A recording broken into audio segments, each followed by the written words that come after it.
नमस्कार। आज हम हरियाणा की कहानी पर एक गहरी नजर डाल रहे हैं। ये एक ऐसा सफर है जो हमें हजारों साल पीछे ले जाएगा, राखीगढ़ी की प्राचीन जमीन से और फिर आज के चमचमाते गुरुग्राम तक लाएगा।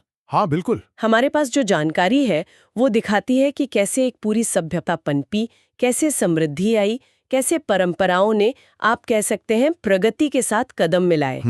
तो ये समझना ही आज का हमारा मकसद है। हाँ, और ये सिर्फ एक राज्य की कहानी नहीं है ना?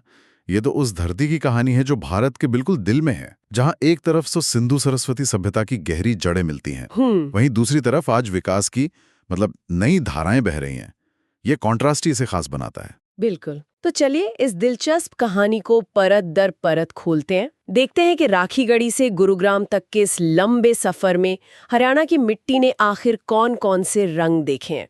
अच्छा, तो शुरुआत से करते हैं। सिंधु सरस्वती सभ्यता। जानकारी हमें बताती है कि राखीगढ़ी, बनावली, भिर्राना, मिताथल ये सिर्फ पुराने नाम नहीं हैं। नहीं, बिल्कुल नहीं। ये गवाह हैं कि हजारों साल पहले यहीं इंसान ने एक साथ रहना सीखा, खेती करनी सीखी, समाज बनाना सीखा। ये सोचना भी कमाल लगता है कि ये सब इसी धरती पर हो रहा था। और ये जानना भी बड़ा जरूरी है कि यही इलाका आगे चलकर वैदिक काल में कुरुक्षेत्र के नाम से मशहूर हुआ। कुरुक्षेत्र। हाँ, और ये सिर्फ कोई युद्ध भूमि नहीं थी। ये तो वो जगह थी जहां धर्म पर, नीति पर, कर्म पर कितना गहरा विचार विमर्श हुआ। जो श्रीमद् भगवद गीता का अमर संदेश है, उसकी गूंज तो इसी धरती से उठी ना। तो ये सिर्फ भौगोलिक नहीं, ये भारत की एक, आप कह सकते हैं, वैचारिक बुनियाद का भी बड़ा केंद्र रहा है। और इसके बाद इतिहास में आगे बढ़ें तो तो इसके बाद हमारे स्रोतों में जिक्र आता है हर्षवर्धन के दौर का। अच्छा, हर्षवर्धन।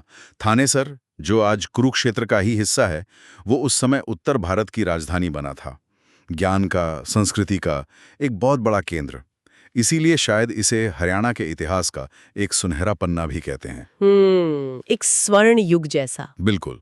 लेकिन देखिए, इस सांस्कृतिक समृद्धि के साथ साथ इसकी जो लोकेशन है, दिल्ली के इतने पास, हाँ, ये तो है। उसने इसे हमेशा स्ट्रेटेजिकली, सामरिक रूप से बहुत महत्वपूर्ण बनाए रखा। अच्छा। दिल्ली पर जिसका कब्जा हो, उसके लिए ये इलाका अहम था। अच्छा। इसीलिए चाहे दिल्ली सल्तनत का दौर हो या फिर मुगलों का, पानीपत में 3 इतनी बड़ी लड़ाइयां लड़ी गईं। हाँ, पानीपत की लड़ाइयाँ। जिन्होंने सिर्फ तख्त नहीं बदला, उन्होंने तो पूरे हिंदुस्तान का मुकद्दर लिख दिया। बाप रे। तो ये जमीन बार बार रणक्षेत्र बनी।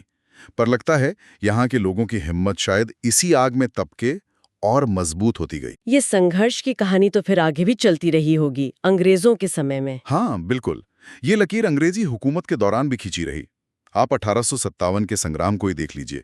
राव तुलाराम, नसीब सिंह, अब्दुल रहमान जैसे कई नाम हमें मिलते हैं, जिन्होंने आजादी के लिए सब कुछ दांव पर लगा दिया। अच्छा। तो ये दिखाता है कि वो गुलामी के खिलाफ आवाज उठाने का जज्बा वो यहाँ की मिट्टी में हमेशा से था। और फिर वो तारीख आई जिसने हरियाणा को एक नई पहचान दी। हाँ, 1 नवंबर 1966। बिल्कुल। स्रोत इसे हरियाणा के आधुनिक इतिहास का एक स्वर्ण अध्याय कहते हैं। सही कहा। पंजाब से अलग होकर अपनी एक अलग पहचान बनाना, ये सिर्फ भाषा या संस्कृति की बात नहीं थी शायद। ये एक नए आत्मविश्वास की, एक सामूहिक संकल्प की शुरुआत थी कि भाई हम अपनी किस्मत अब खुद लिखेंगे। और जाहिर है इस नए सफर में नेतृत्व की भूमिका तो बहुत अहम रही होगी। हाँ बिल्कुल। स्रोतों में कुछ नाम दिए गए हैं जिन्होंने अलग अलग समय पर हरियाणा को दिशा दी, जैसे देवीलाल, भजनलाल, बंसीलाल। हाँ, ये नाम तो हरियाणा की राजनीति में बहुत बड़े रहे हैं। और राष्ट्रीय स्तर पर देखें तो सुषमा स्वराज जैसी नेता भी यहीं से निकली। बिल्कुल। बाद के दौर में मनोहर लाल खट्टर का नाम आता है और स्थानीय स्तर पर जैसे रेखा गुप्ता का भी जिक्र है। हाँ, तो इन सभी नेताओं का योगदान राज्य के बनने के बाद उसे अपने पैरों पर खड़ा करने में काफी महत्वपूर्ण रहा है। किस तरह का योगदान? देखिए, चाहे वो शुरुआती दौर में कृषि को मजबूत करने की बात हो, या फिर सड़कें, बिजली, पानी जैसा बुनियादी ढांचा बनाने की, या फिर बाद में राज्य को एक औद्योगिक पहचान देने की कोशिश हो। इन अलग अलग कोशिशों ने मिलकर ही हरियाणा की जो आत्मनिर्भरता की कहानी है वो घड़ी है। और जब विकास की बात हो रही है तो हरित क्रांति, उसे कैसे भूल सकते हैं?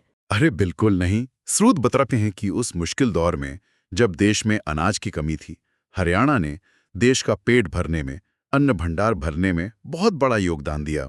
सही बात है। ये यहाँ के किसानों की दिन रात की मेहनत और इस जमीन की ताकत का सबूत था। हाँ, इसने न सिर्फ हरियाणा की इकॉनमी बदली बल्कि पूरे देश को एक तरह से खाद्य सुरक्षा दी। ये बहुत बड़ी बात थी।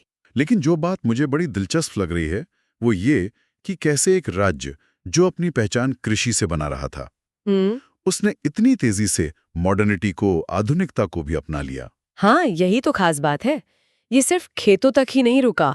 आज आप देखिए गुरुग्राम, फरीदाबाद, मानेसर, ये शहर आईटी के, मैन्युफैक्चरिंग के, सर्विस सेक्टर के कितने बड़े गढ़ बन चुके हैं। हाँ, बिल्कुल। ये बदलाव बहुत तेज और बहुत गहरा है। सही में।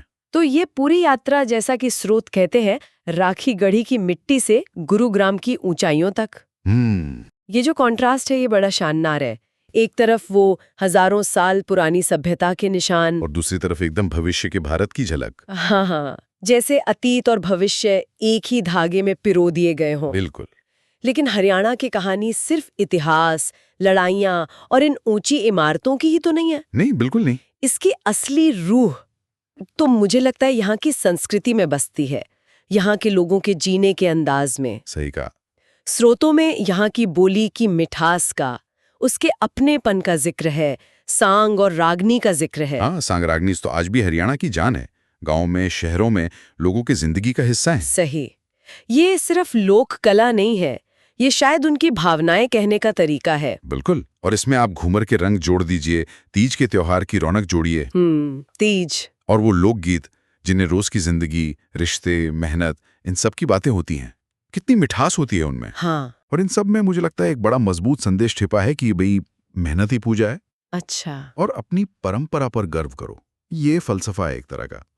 और ये यहाँ के लोगों के काम में झलकता है, उनके त्योहारों में, उनकी बातों में। मतलब वो अपनी जड़ों को भूले बिना आसमान छूना जानते हैं। और आसमान छूने की बात करें तो एक मैदान ऐसा है जहां हरियाणा ने आज के भारत में अपनी एक अलग ही धाक जमाई है। हाँ? आप खेलों की बात कर रहे हैं? बिल्कुल। खेल का मैदान। स्रोतों में जो लिस्ट दी गई है उस पर नजर डालते ही मतलब हैरानी होती है कि इतने सारे चैंपियन इसी मिट्टी से निकले हैं। हाँ, ये तो है। कर्णम मलेश्वरी से शुरू करें, फिर कपिल देव, वीरेंद्र सहवाग जैसे क्रिकेट के इतने बड़े नाम। हाँ। फिर कुश्ती में देखिए गीता फोगाट, बबीता फोगाट, सुशील कुमार, योगेश्वर दत्त, बजरंग पूनिया, रवि दहिया, साक्षी मलिक। अरे बाप रे, लिस्ट तो लंबी है। बॉक्सिंग में विजेंदर सिंह, हॉकी में रानी रामपाल, सरदार सिंह, बैडमिंटन में साइना नेहवाल। साइना। हाँ, और अब एथलेटिक्स में नीरज चोपड़ा। हाँ। शूटिंग में मनु भाकर। मतलब ये लिस्ट तो चलती ही जा रही है। ये वाकई मतलब असाधारण है, फिनोमिनल अचीवमेंट है ये। गांव के अखाड़ों से निकलकर ओलंपिक पोडियम तक पहुंचना, ये बताता है कि खेल यहाँ सिर्फ टाइम पास नहीं है। हाँ। ये जीवन शैली का हिस्सा है। हाँ, लगता तो यही है। और ये सिर्फ खिलाड़ियों की अपनी मेहनत या टैलेंट नहीं है, इसके पीछे शायद वो पूरा सामाजिक सांस्कृतिक माहौल भी है जो मेहनत को, अनुशासन को और जीतने के जज्बे को शायद बहुत बढ़ावा देता है। स्रोत बिल्कुल सही इशारे करते हैं कि हरियाणा की मिट्टी में शायद वो ताकत और जज्बा है जो चैंपियंस पैदा करता है। सही बात है। ये सिर्फ मेडल नहीं है, ये तो पूरे भारत का मान बढ़ाते हैं। बिल्कुल। तो राखी गढ़ी से गुरुग्राम तक का ये जो सफर हमने देखा, प्राचीन सभ्यता से लेकर आज के समृद्धि तक, जी, परंपराओं को साथ लेकर प्रगति की राह पर चलने का यही है हरियाणा की कहानी, जैसा कि हमें उपलब्ध जानकारी से पता चलता है। हाँ, एक ऐसी जमीन जहां इतिहास की गूंज आज भी सुनाई देती है, जहां संस्कृति अपने जीवंत रंगों में सांस लेती है और जहां भविष्य विकास की नई संभावनाओं के साथ खड़ा नजर आता है। ये कहानी सीधी नहीं है, इसमें कई परतें हैं, कई रंग हैं। सही कहा। इस पूरी चर्चा के बाद मेरे मन में एक सवाल आ रहा है। बताइए। जिस तरह हरियाणा ने अपने हजारों साल पुरानी जड़ों को सींचते हुए भी आज के आधुनिक उद्योगों में और खासकर खेल की दुनिया में इतनी बुलंदी हासिल की है, क्या इसकी यात्रा में बाकी जगहों के लिए, बाकी क्षेत्रों के लिए भी कोई सबक छिपा है? मतलब कैसे अपनी विरासत को संभाले रखते हुए भविष्य की चुनौतियों का सामना किया जाए और सफलता पाई जाए? हाँ, ये एक विचार करने वाला प्रश्न है ना? बिल्कुल, एक बहुत महत्वपूर्ण सवाल है ये। जय हरियाणा, जय भारत। जय भारत।